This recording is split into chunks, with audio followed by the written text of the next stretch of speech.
بڑے دل سے ہمیں اس بات کے لیے ہمیں معذرت ہمارا قبول کریں گی۔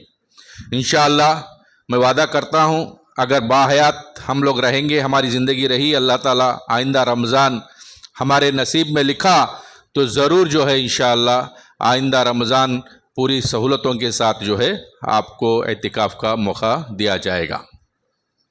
اب آئیے زیادہ وقت لیے بغیر میں آج ہمارے ایک مقرر جو بیمار ہو گئے تھے، صحت کے مدعے پر چند باتیں میں آپ کے سامنے رکھتا ہوں۔ مذہب اسلام انسان کے زندگی کے ہر پہلو کے بارے میں ڈسکس کیا۔ ایسا نہیں کہ کوئی بھی زندگی کا کوئی پہلو اس سے چوک گیا۔ عبادات کے سلسلے میں، فرائض کے سلسلے میں، حقوق کے سلسلے میں، کاروبار کے سلسلے میں، حلال حرام کے سلسلے میں، تجارت کے سلسلے میں، ہر لائف کے ہر پارٹ کے بارے میں اسلام نے ڈسکس کی، اسلام نے رہبری کی۔ اور ایک ایسی چیز صحت ہے، میڈیکل، اس کے بارے میں اکثر لوگوں کا خیال ہے کہ اسلام اس کے بارے میں خاموشی اختیار کیا ہے۔ میڈیکل ٹریٹمنٹ اسلام کے طریقے سے کوئی یونانی ہے، کوئی ہمدرد کا علاج ہے، کوئی آیورویدک ہے، کوئی الوپتی ہے، لیکن نبی کا علاج بھی ہے، طب نبوی بھی ہے، لیکن اس کے بارے میں ڈسکس بہت کم ہوتا ہے، گفتگو بہت کم ہوتی ہے۔ جہاں اسلام نے انسان کو اس انسان کی زندگی کے بارے میں، اس کے ضروریات کے بارے میں، جہاں پر اسلام کے اندر اللہ کے رسول صلی اللہ علیہ وسلم نے پوری چیزیں بات کی ہیں، اس میں صحت کے بارے میں ایمان کے بعد دوسرے درجے میں بات کی ہے۔ ایمان کے بعد دوسرے درجے میں صحت کے بارے میں اللہ کے رسول نے بات کی ہے۔ نبی کریم ہمارے ابراہیم علیہ السلام کیا بولتے ہیں؟ وَإِذَا مَرِضْتُ فَهُوَ يَشْفِينِ۔ جب ان کو پوچھا گیا تمہارا رب کون ہے، تو مثالیں دیتے دیتے ہوئے کیا بول رہے ہیں؟ جب میں بیمار ہوتا ہوں تو وہی شفا دینے والا ہے۔ اور قرآن کے بارے میں اللہ بڑی بے باکی کے ساتھ اللہ تبارک و تعالیٰ کہتا ہے وَنُنَزِّلُ مِنَ الْقُرْآنِ مَا هُوَ شِفَاءٌ وَرَحْمَةٌ لِلْمُؤْمِنِينَ۔ قرآن کے اندر ہم نے وہ چیز رکھی ہے جو شفا ہے مومنوں کے لیے اور رحمت ہے۔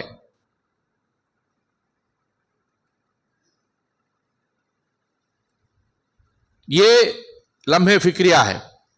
قرآن کے اندر شفا اور رحمت مومنوں کے لیے اللہ تعالیٰ نے رکھا ہے۔ اب بیماری جب لائق ہوتی ہے تو ہم کہاں ڈھونڈتے ہیں اس کا علاج؟ بیماری، کوئی بھی بیماری لائق ہوتی ہے تو اس کا علاج سیدھے ہمارا ڈاکٹر کے پاس، میڈیکل شاپ کے پاس ادھر ہی جاتا ہے۔ لیکن تمہارا رب کہتا ہے کہ میں نے قرآن کے اندر تمہارے لیے شفا اور رحمت دونوں رکھے ہیں۔ اللہ کی بات جھوٹی ہو سکتی، غلط ہو سکتی؟ کیا کبھی ہم رحمت اور شفا کو قرآن میں تلاش کیے ہیں؟ ہاں، قرآن کو پڑھتے ہمیں ایک ٹائم پہ، کب ہو ان کا ٹائم ہو جاتا، ابھی تو چل جاتے کہتے اس کو یاسین لے لے بڑھ جاتے۔ ہاں، اس کی بھی تلقین ہے، لیکن اس کے علاوہ ایسی دعائیں، ایسی آیتیں قرآن کے اندر اللہ تعالیٰ نے رکھی ہے جس کے وجہ سے آپ کے روح کی اور آپ کے جسم کی جو ہے بیماریاں دور ہوتی ہیں۔ ہم ان چیزوں سے ناواقف ہیں،